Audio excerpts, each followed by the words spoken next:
Hi guys! Magandang gabi!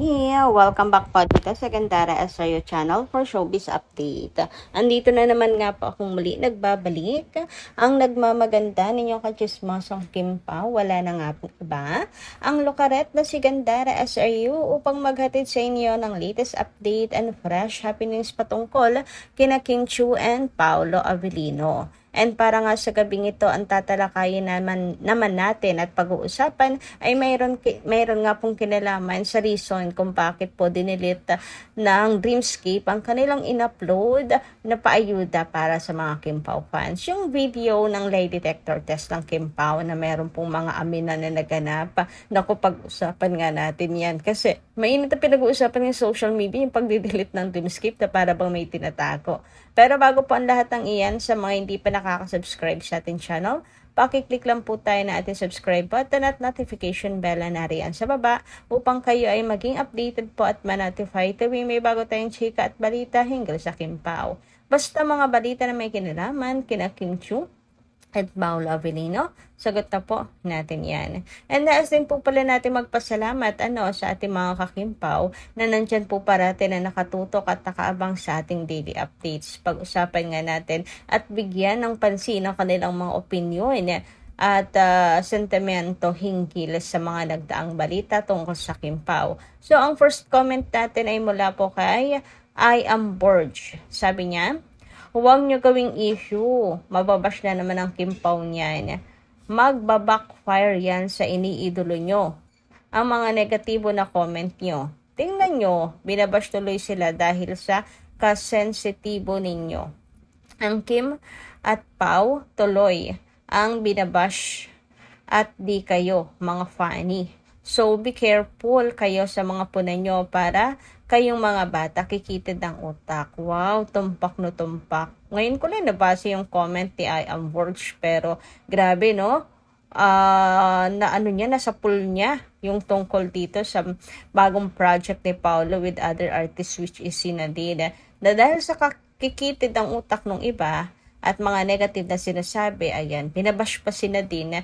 Meron pong ibahan, binabash si Nadine. Grabe yun. Ay nagbabackfire po kay Paolo Avellino and kay King Chiu. Ang saklap lang kasi, syempre, ang babalikan, di ba, si Kim and Pao, hindi naman yung mga fans.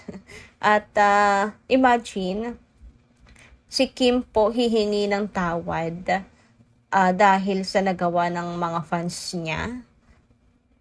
Masisikmura nyo ba yon? Kaya nyo bang tanggapin? What if one time si Kim biglang mag-sorry sa media, mag-sorry sa Showtime dahil sa mga ginagawa ng mga fans niya? Yung mga pangbabati ko sa ibang artista, di ba? Okay lang na tumutol. Uy, baka naman po tumutol sa ibang project. Pero yung sasabihan nyo ng negative pa, yung ibang artist, nako, ay salang-sala. Kasi sina Kim and Paolo po ang nababackfire. Ayan. So, tumpak na tumpak and agree po ako sa sinabi nito si I am Borge. Nako, shout out po sa iyo. Kung nanonood ka ngayon, nako, comment ka lang ulit dyan sa baba, no? Para marami tayong mapag-uusapang mga bagay-bagay. Yun, ayun nga, paalala lang ulit mga kakimpaw na wag po ninyong gawan or gawing issue yung pagkakaroon ni Kim, ay ni Pao na ibang, wag nyong gawing issue si Nadine.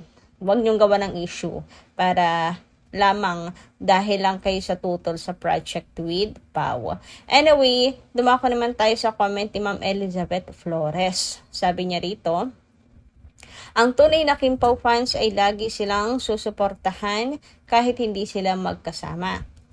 Huwag agad-agad mag-jump into conclusion. Trabaho lang.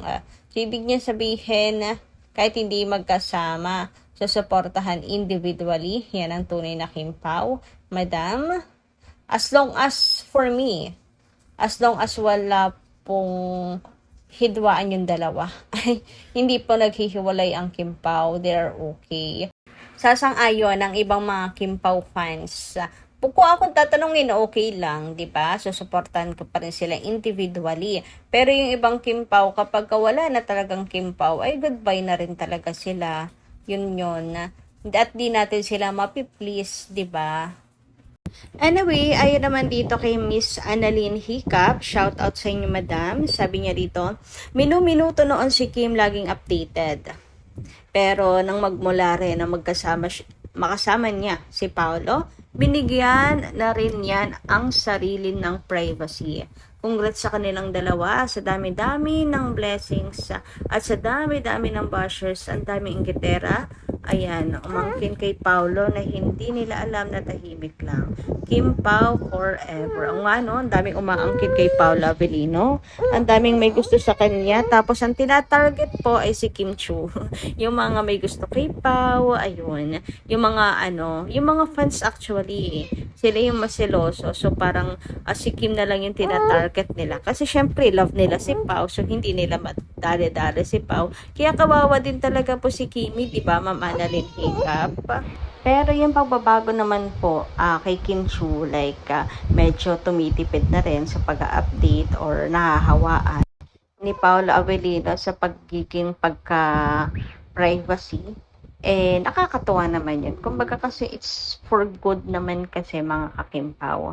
It's for good, good changes kay Kim Chu kasi hindi naman talaga dapat ibinabahagi lahat. Bigyan ng privacy din ang sarili. Like nung nangyari, grabe yung mga pagbabanta, 'di ba, kay Kim. So maigi na rin po yung meron pong privacy kahit papano. Anyway, dumako naman po tayo dito sa reason kung bakit po na-delete ang video ng Kim Pao, yung sa lie detector test. Pinost kasi ng Dreamscape tapos bambibitin. Meron talaga yung mga hindi po nakapanood. So, mainit na pinag-uusapan ngayon sa social media kung bakit. And marami nagbigay ng kanilang opinion na bakit nila dinelete ang video. Maybe dahil masyado nga pong ang video na yon, maraming pasabog, maraming aminan na naganap pa talaga. Kaya may pag-delete po baka po mayroong hindi na-edit. Kasi baka may nakapanood na kasi ng full video. Baka meron silang dapat hindi isasama, pero nasama.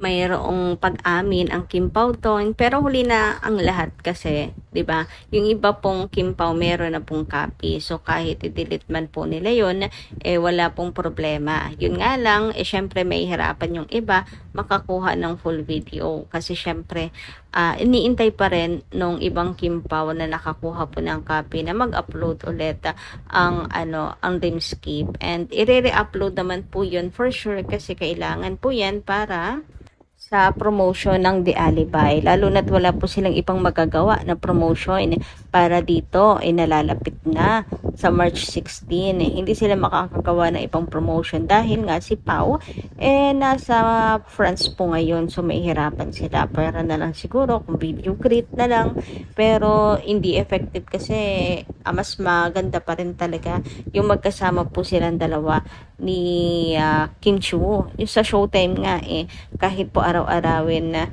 mag-promote ni Kim, iba pa rin ang dating pag magkasama silang dalawa ni Paolo. Di po ba? Ayan. So, sana ma-re-upload po yun at wala pong bawas. Di lang natin sure kung meron po silang ibabawas, merong itadagdag, pero mag-upload at mag-upload po yan. So, palagay ninyo anong reason bakit nila dinelete. Baka hindi pa rin ito talaga yung tamang time para ma-upload, para i-upload, nagkamali lang. Baka bukas pa pala. Ayan. Pero ang importante guys, maaga pong napasaya nila ang mga Kim Pao fans. Dami pa namang ayuda doon, 'di ba? So nakakataba ng puso na talaga may aminan ang Kim Pao, wala pong paligoy-ligoy. Ikaw ba naman naka-lie detector test, 'di ba? Mahuhuli kapag nagsisinungaling ka.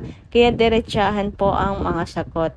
Nako, sabi nga thank you so much daw sa mga nagtanong dahil ang talino ng mga tanong nila sa Kim Pao. So wala po silang lusot. And tawang-tawa din sila kapag naglalay. Kasi siguro alam din nga ng Kim Pao sa sarili nila na nagsisinungaling po sila, 'di ba? Si Kim tawang-tawa talaga no. dun sa video, dun sa ano niya, sa sagot niya kasi natilay. Anyway, kayo guys, anong inyong masisipat tungkol doon? Comment ka lang po kayo dyan sa baba. At hanggang dito lang po muna ang ating update. Thank you so much po sa inyong pakikinigan. Kita-kits po tayo muli sa mga susunod pa nating chikas. Marami pong salamat at ingat po kayo palagi. God bless everyone. Good night.